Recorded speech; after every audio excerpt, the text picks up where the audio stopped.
भगत सिंह 28 सितंबर 1907 ईस्वी को जड़वाला डिस्ट्रिक्ट पंजाब पाकिस्तान में किशन सिंह के यहाँ पैदा हुए। भगत सिंह ने ऐसे ख़ानदान में जन्म लिया जो उनकी पैदाइश से पहले ही अंग्रेज़ गवर्नमेंट के ख़िलाफ़ आज़ादी की जंग लड़ रहा था।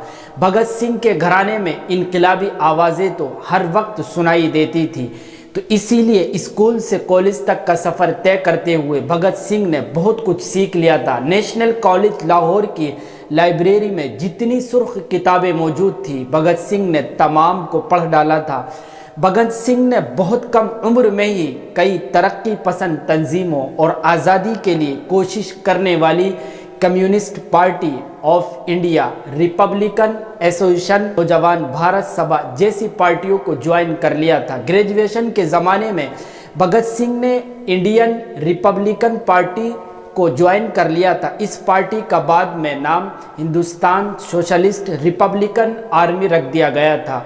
भगत सिंह ने इस दौरान पंजाबी में निकलने वाले न्यूज़पेपर कीर्ति और हिंदी अखबार अर्जुन में अपने ख्यालात और नज़रियात का इजहार करना शुरू कर दिया था। इसी दौरान वो बम के धमाके में गिरफ्तार हुए और 5 महीने की जेल काटने के बाद 60 रुपये के ज़मानती बॉन्ड के बदले में रिहा कर दिए गए। भगत सिंह के साथियों की इनकलाबी कोशिश में अहम मोड़ उस वक्त आया जब 1928 ईस्वी में साइमन कमीशन इंडिया आया, तो लाहौर स्टेशन पर उसके खिलाफ प्रदर्शन यानी एहतिजाज करने वालों में लाला लाजपत राय भी थे। लाला लाजपत राय को लाहौर में ट्रेड यूनियन तहरीक की बुनियाद रखने वालों में माना जाता है। पुलिस ने पहले तो भीड़ को पुरअमन तरीके से भगाने की कोशिश की, मगर फिर लाठी चार्ज करना शुरू कर दिया। लाठियां लाला लाजपत राय को भी लगी, जिससे कुछ ही दिनों के बाद उनकी मौत हो गई।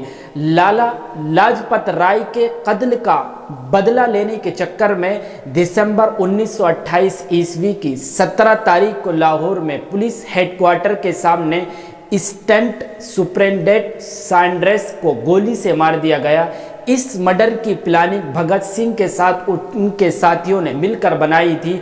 गोली का असल निशाना तो सुपरिटेंडेंट स्कॉट था, मगर अचानक उस वक्त स्कॉट की जगह सैंड्रेस हेडक्वार्टर से निकल आया और उसे गोली लग गई।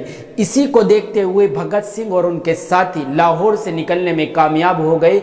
4 महीने बाद 8 अप्रैल को दिल्ली के असेंबली चैम्बर में विदेशी लिबास में 2 नौजवान आए और जब असेंबली की कार्रवाई चल रही थी, उन्होंने खाली बेंचों की तरफ 2 बम फेंके। उन बमों से हाल में धमाका तो हुआ, मगर कोई जानी नुकसान नहीं हुआ। धमाके के बाद फेंकने वाले नौजवान इनकलाब जिंदाबाद और अंग्रेज हुकूमत मुर्दाबाद के नारा लगाते हुए नीचे आ गए और जल्द ही मौके पर पुलिस आ गई। भगत सिंह और उनके साथियों ने खुद को गिरफ्तारी के लिए पेश कर दिया।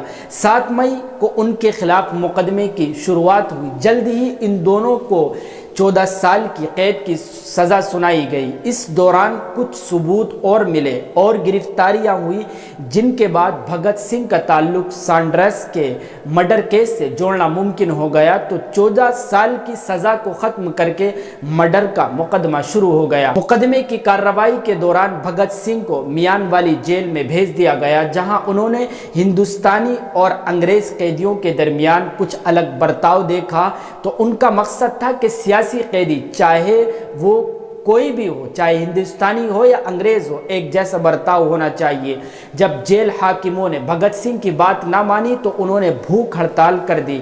अंग्रेज़ों ने बहुत कोशिश की, मगर उनका इरादा न टूट सका। हर गुजरते हुए दिन के साथ साथ भगत सिंह इंडिया में भी मशहूर होते जा रहे थे। जब मामला बहुत गर्मा गया तो इस मुकदमे को वक्त से पहले शुरू कर दिया गया। भगत सिंह की भूख हड़ताल जारी रही। इसी हालत में उन्हें लाहौर की बोरिस्टल जेल पाकिस्तान में लाया गया। आखिरकार भगत सिंह ने कांग्रेस की करारदाद और अपने बाप के कहने पर 114 दिन की भूख हड़ताल ख़त्म कर दी। फिर 7 अक्टूबर 1930 ईस्वी को भगत सिंह और उनके साथियों को फांसी की सज़ा सुना दी गई। चुनाचे 23 मार्च 1931 ईस्वी के दिन सिर्फ 23 साल की उम्र में भगत सिंह और उनके साथियों को लाहौर में शादमान चौक में پھانسی دے دی